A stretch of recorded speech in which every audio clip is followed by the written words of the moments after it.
তাহলে আমরা numerical problem করছি। একটা সেল দেওয়া আছে এখানে। এই সেলের ক্ষেত্রে মানে একটা গ্যালভানিক সেল দেওয়া আছে। এক্ষেত্রে সেলটা কি Mg2+Ag2+Ag, সরি Ag+Ag। এই যে সেলটা, এক্ষেত্রে ইলেকট্রিক ওয়ার্কটা কত হবে ক্যালকুলেট করতে বলা আছে। কি দেওয়া আছে? এই যে দুটো মানে ক্যাথোড আর অ্যানোডের রিডাকশন পোটেনশিয়ালের ভ্যালুগুলো দেওয়া আছে। তাহলে আমাদের যেটা প্রথম কাজ হচ্ছে ইনট সেল। আচ্ছা, আগে আমাদের কাজটা হচ্ছে রিয়াকশনটাকে লিখে ফেলা। রিয়াকশনটা কি হবে? অ্যানোড রিয়াকশন লিখতে হবে আগে। Anode reaction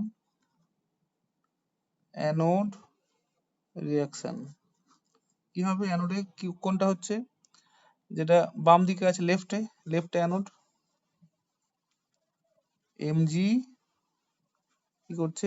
Mg2++2E। আর ক্যাথোড রিয়াকশন কি হচ্ছে? Ag++E Ag। তো যেহেতু ইলেকট্রন সংখ্যাকে আমরা সমান করতে চাই, এটাকে 2 দিয়ে মাল্টিপ্লাই করতে হবে। তাহলে ওভারঅল রিয়াকশনটা কি দাঁড়ালো? ওভারঅল রিয়াকশন যেটা দেওয়া আছে সেটাই, মানে কোষ রিয়াকশনটা Mg+2Ag+ থেকে Mg2++2Ag। তাহলে এক্ষেত্রে ইলেকট্রনের পরিবর্তন ইলেকট্রনের পরিবর্তন কত হলো? 2 হলো। এবার এক্ষেত্রে E0 cell equal to E0 cathode minus E0 anode। Cathode মানে কোনটা? সিলভারের কত দেওয়া আছে দেখো, 0.8। 0.8 মাইনাস অফ মাইনাস মানে প্লাস 2.36, 3.16 হবে নাকি? ভোল্ট হয়েছে। এবার বৈদ্যুতিক কার্য, ইলেকট্রিক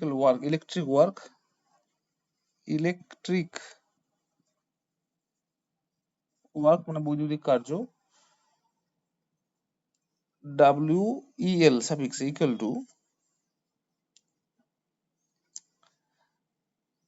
NF E0 সেল।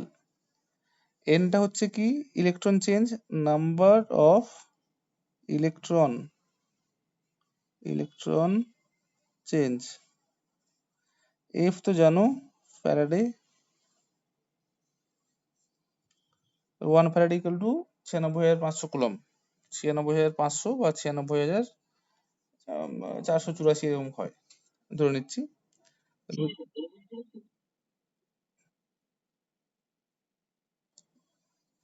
ই হচ্ছে কি?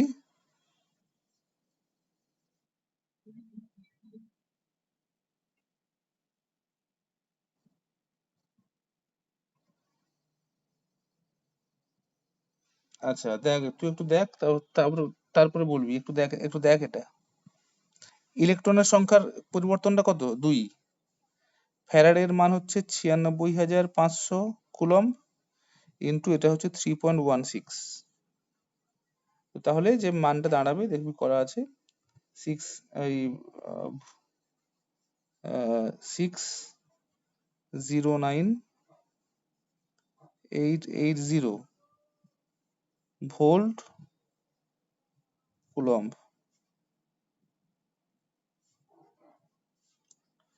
609,88 কিলো জুল।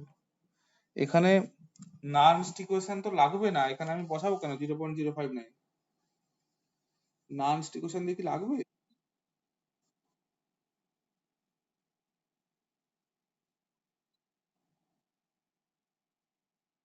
দেখতে পাচ্ছিস না?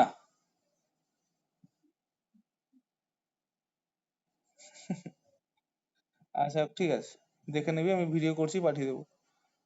আচ্ছা, হ্যাঁ, আমরা করছিলাম কি ইলেকট্রিক ওয়ার্ক।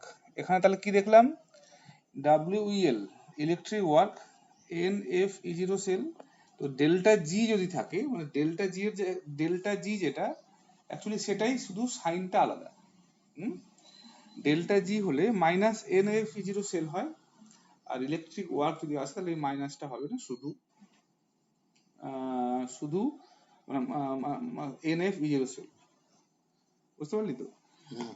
এখানে আমরা নার্স্ট ইকুয়েশনকে অ্যাপ্লাই করছি না, লাগবে না। নার্স্ট ইকুয়েশনকে অ্যাপ্লাই কোথায় করব, যেখানে তোমার ফর্মাল কোনো কোষের ফর্মাল পোটেনশিয়াল নির্ণয় করতে হবে। ফর্মাল পোটেনশিয়াল যেখানে নির্ণয় করব না, সেখানে নার্স্ট ইকুয়েশনের কোনো কাজ নেই। ঠিক আছে? তো মোটামুটি এখান থেকে সব ধরনের নিউমেরিক্যাল প্রবলেম গুলো করানো হয়েছে। এবার আমাকে একটা জিনিস বলো, এরকম যদি পরীক্ষাতে প্রশ্ন আসে যে ধরে নাও Fe Fe three plus slash Fe two plus, এটার বিজারণ বিভবের মান দেওয়া আছে ধরে নাও 0.77 ভোল্ট, আর E naught of Ce four plus slash Ce three plus equal to দেওয়া আছে 1.44 ভোল্ট। তাহলে এই দুটো অর্ধকোষ এই দুটো অর্ধকোষ কে নিয়ে একটা কোষ, একটা পূর্ণ কোষ গঠন করো। এক্ষেত্রে ক্যাথোডে কোনটা হবে আর অ্যানোডে কোনটা হবে বলো। আমার প্রশ্নটা বুঝতে পেরেছিস? দুটো অর্ধকোষের বিজারণ বিভবের মান দেওয়া আছে, এবার তোদেরকে চুজ করতে হবে যে কোনটা অ্যানোড হবে এবং কোনটা ক্যাথোড হবে, এবং এবং এর কোষটা কিভাবে গঠন করে দাও, এবং এখান থেকে এটা কোষের যে প্রমাণ আহ বিজারণ বিভব সেটা কত হবে বলো, কি বলছিস বল। হুম।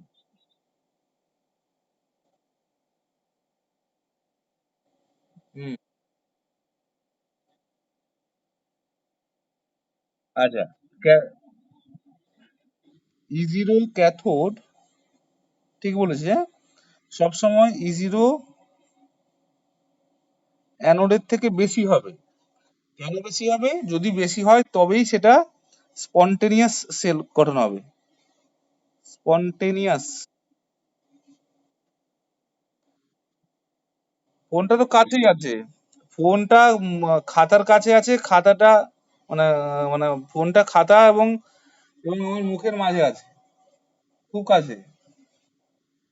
আর কাছে নিয়ে গেলে আমি দেখতে পাবো না।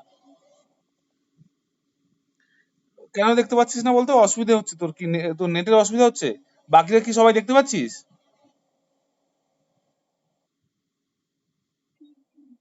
হ্যাঁ, ওই সৌনকের নেটের ডিস্টার্ব হচ্ছে।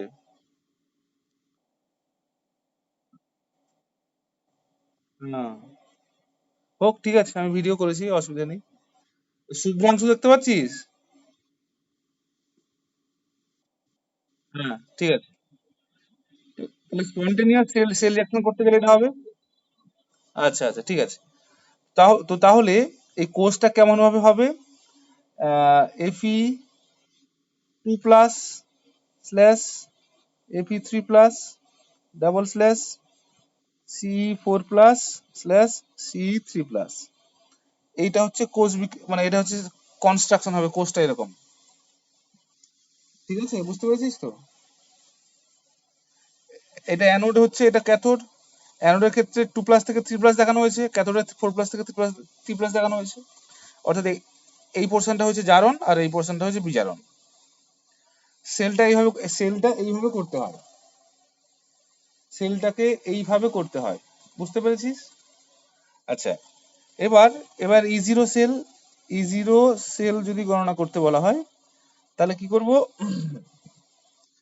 ই zero cathode minus E zero anode.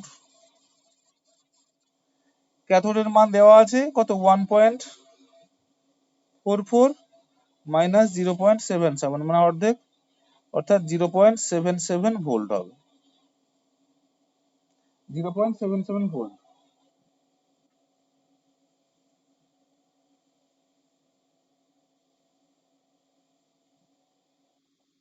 বুঝতে পারছো? 0.77 ভোল্ট।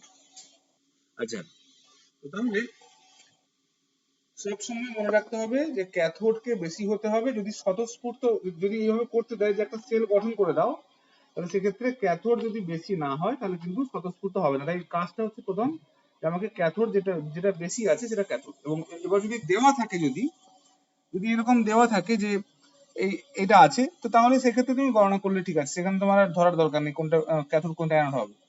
কিন্তু যদি ধরতে বলে যে কোনটা ক্যাথোড এবং কোনটা অ্যানোড হচ্ছে, তাহলে করো। আচ্ছা, তাহলে এই বিক্রিয়ার সাম্য ধ্রুবকের মান কি হবে?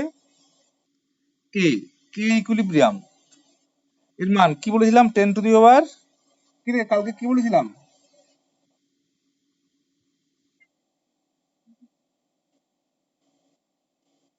E0 সেল ডিভাইড বাই 0.059 কত হয় দেখো? 10⁻, এনটা কত? এনটা হয়েছিল, এনটা এখানে 1 হবে, এটা 1 হবে, ইন্টু E0 সেলের মান কত হলো? 0.77 হলো। 0.67 হবে রে, ভুল ভুল করেছি। 0.67 হবে এটা, 0.67 হবে, 77 হবে না। Into 0.67, 0.67 divided by 0.059। দেখবি এটা আছে বইতে, এটা আনসার হচ্ছে 2.13, 2.13 ইন্টু 10⁻11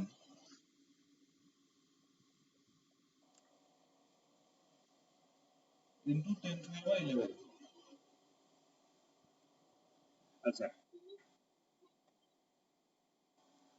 আরে এলো মানে 10-এর তুই ক্যালকুলেটারে বসিয়ে কর।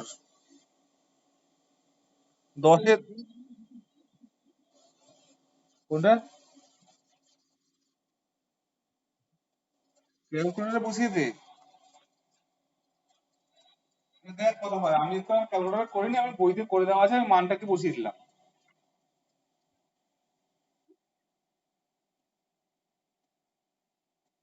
কি?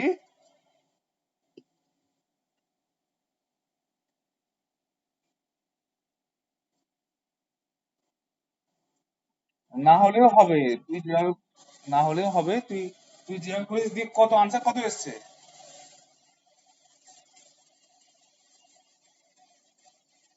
আনসার যদি এটা না আসে তাহলে হয় ভুল করেছিস বা বইতে ভুল আছে, কোনো একটা হবে। ঠিক আছে তো, এটা নিয়ে আর সময় নষ্ট করে লাভ নেই। তাহলে আমরা মোটামুটি ভাবে এখান থেকে গাঢ়ত্ব কোষটা বাদে আর সব করে ফেলেছি। গাঢ়ত্ব কোষটা করবো, গাঢ়ত্ব কোষটা বাদ দিয়ে এই নান স্টিকিওসের থেকে কি আর কোনো প্রবলেম আছে? বিশেষ করে কালকে আমি যে ওই স্ট্যান্ডার্ড হাইড্রোজেন ইলেকট্রোড করেছিলাম। আচ্ছা, এটা কর তো নিজেরা। এটা এটা হ্যাঁ,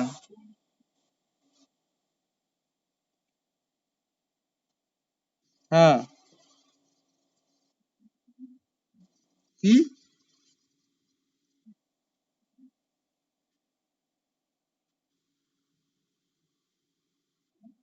হ্যাঁ,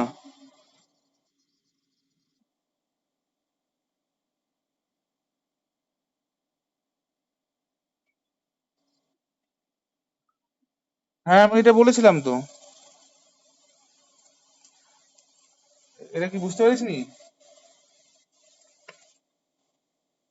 ঠিক আছে, আমি একটা সালের আমি একটা সালের প্রবলেম আজকে করে দেবো, তাহলে তাহলে বুঝতে পারবি ভালো করে। এই যে যেটা দিয়েছি আমি, calculate the EMF of SHE মানে standard hydrogen electrode at pH equal to 10। এটা করবি, এটা করে কত হবে বলবি আমাকে। ঠিক আছে? আচ্ছা সৌনক, যেহেতু বললি আমাকে, অ্যাকচুয়ালি এই চ্যাপ্টার থেকে না এই নানস্ট ইকুয়েশনটা যতটা না আসে, আহ, তার থেকেও বেশি আসে এই যে স্বতঃস্ফূর্ত কোনটা স্বতঃস্ফূর্ত হবে আর কোনটা স্বতঃস্ফূর্ত হবে না। তাই আমি কিছু তোদেরকে করতে দিয়েছিলাম, তাই না? আমি সালের যে প্রবলেম গুলো, যে 2014, 2015, 2016 এই সালে আমি দাগ দিয়েছিলাম, এগুলো কি করিসনি?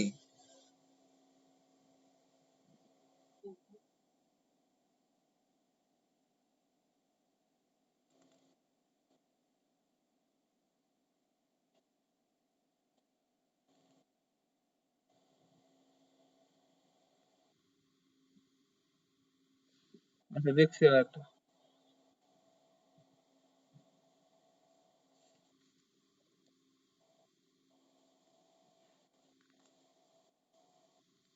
নেই তো, 14, 15, 16 এসএমডি একটা প্রবলেম ছিল বই তো।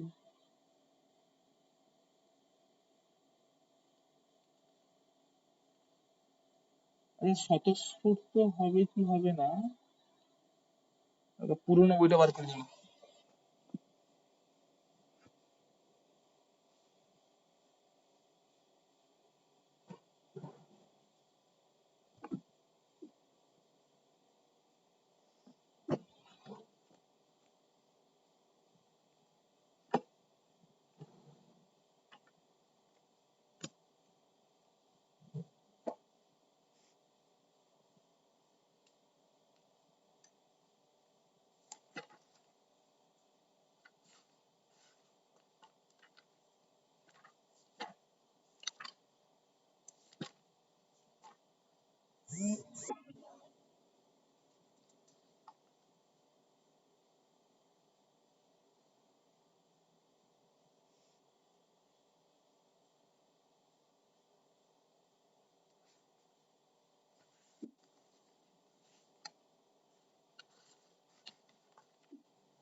বাবা, দেখতে পাচ্ছি না রে।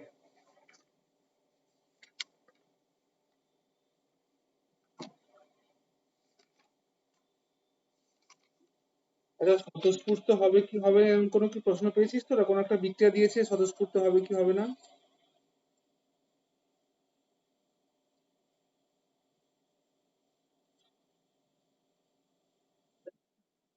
বলতো আমাকে কি প্রবলেম আছে বলতো।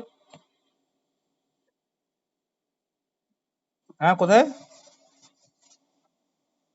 বল বল, কি প্রবলেমটা বল আমাকে।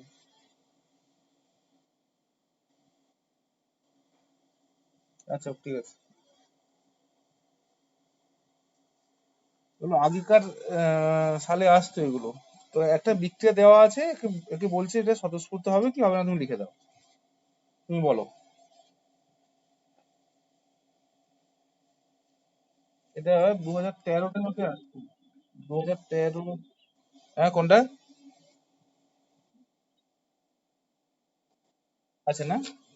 কত পৃষ্ঠা বলতো একটু সোম? কত পৃষ্ঠা?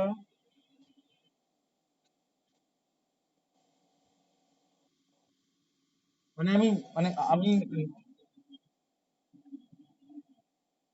আচ্ছা, 142 পেজে আছে।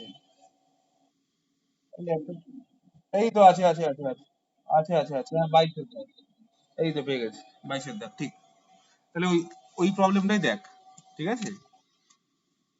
22-এর দাগ দেখ, কি বলছে দেখো। পরিচ্ছেদের 22 দাগে কি বলছে, সিইউ টু প্লাস এর গাঢ়ত্ব দেওয়া আছে 0.13 মোলার, /Ag প্লাস 0.01 মোলার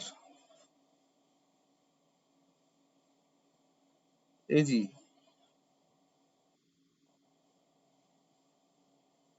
এই বিক্রিয়াটা কি স্বতঃস্ফূর্ত হবে? দেওয়া আছে। হ্যাঁ, এই যে এটা কি একটা স্বতঃস্ফূর্ত বিক্রিয়া হবে, হ্যাঁ কি না? মানে কোষ বিক্রিয়াটা। তাহলে E0 সেল আগে আমাকে বার করতে হবে। E0 সেল সমান E0 cathode minus E0 anode. E0 cathode কোনটা এটা? AG plus slash AG minus E zero CU two plus slash CU, হবে না? হ্যাঁ।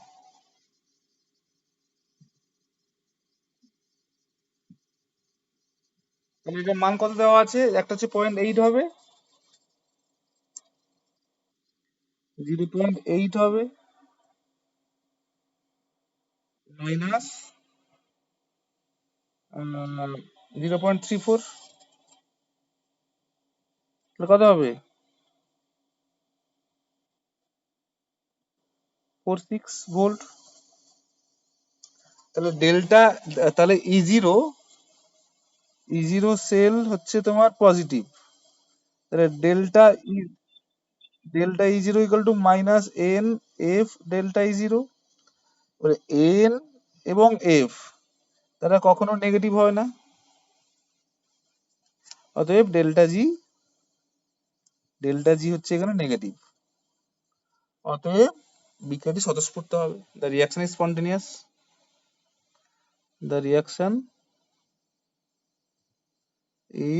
স্পন্টেনিয়াস মানে স্বতঃস্ফূর্ত।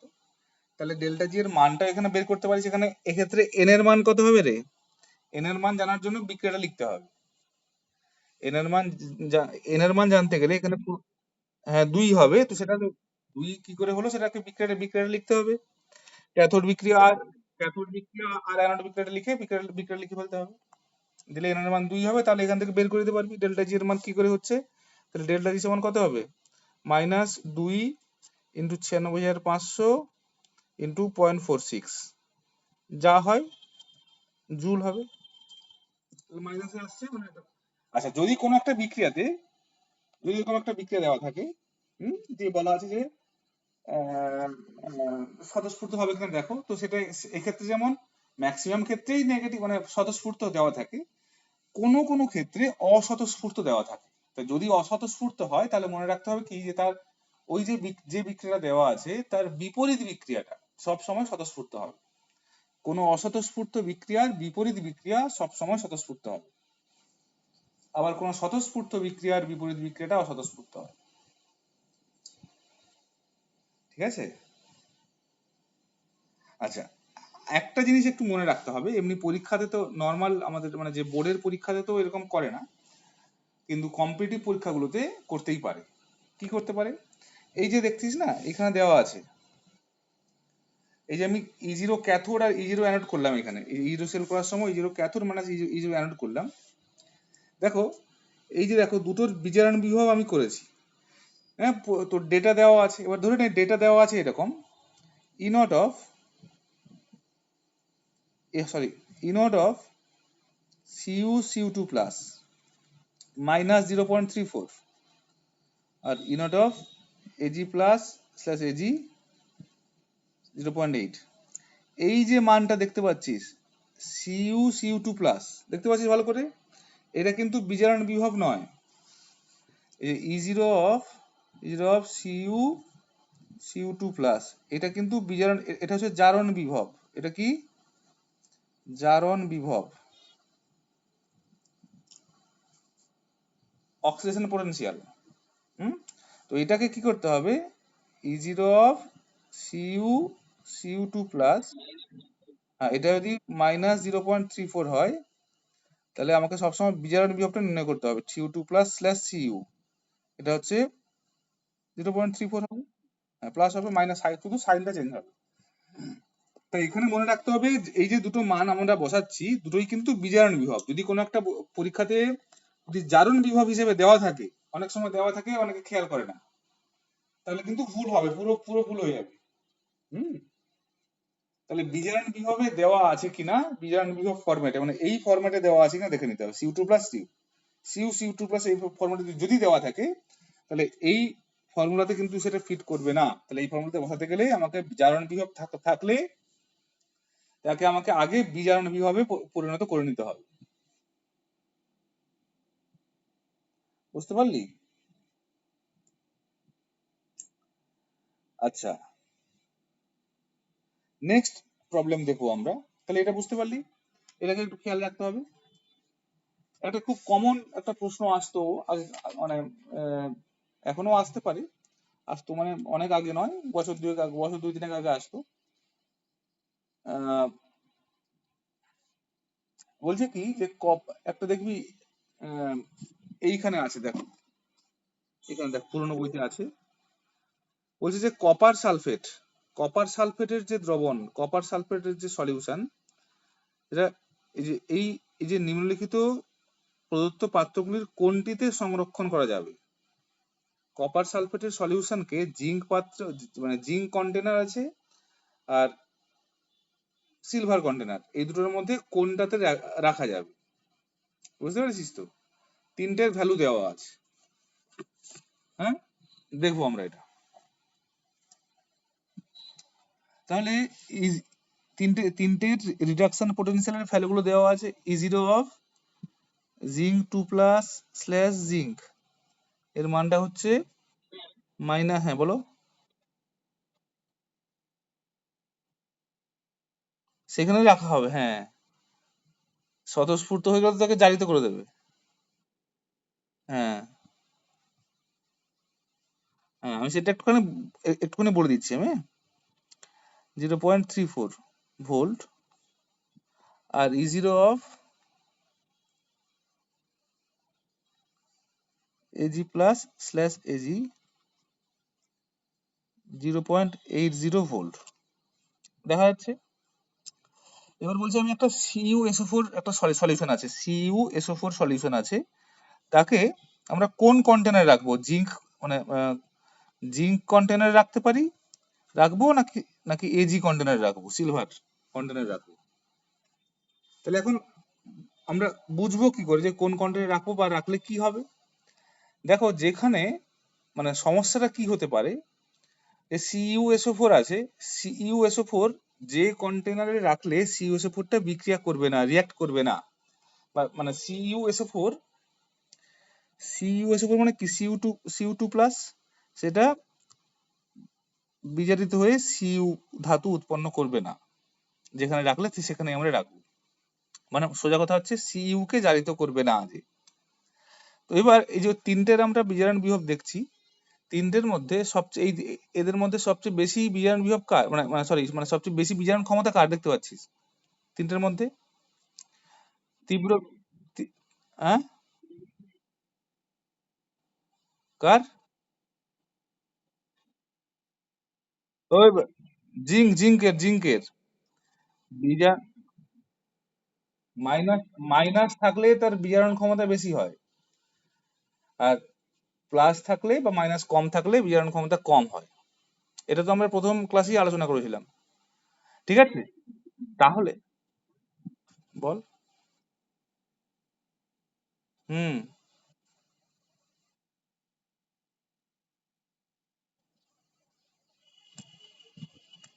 এই তত্ত্বটা কে আবিষ্কার করলো?